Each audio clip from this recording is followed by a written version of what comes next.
نوشتن تاثیر داره به خاطر اینکه تو مغزت رو منظم میکنی با نوشتن.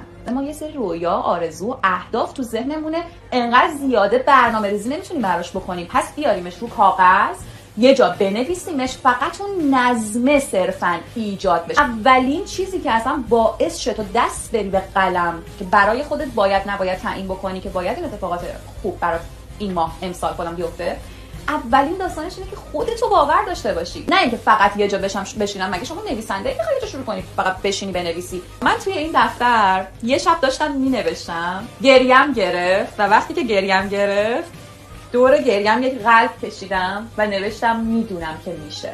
سرتون رو درد نیارم، میخوام بهتون بگم که من تصویرهای ذهنیم رو راجع به سروری که دوست دارم در آینده ببینم، در ماه بعد ببینم، در هفته بعد ببینم، فردا ببینم و در این لحظه ببینم رو می نویسم.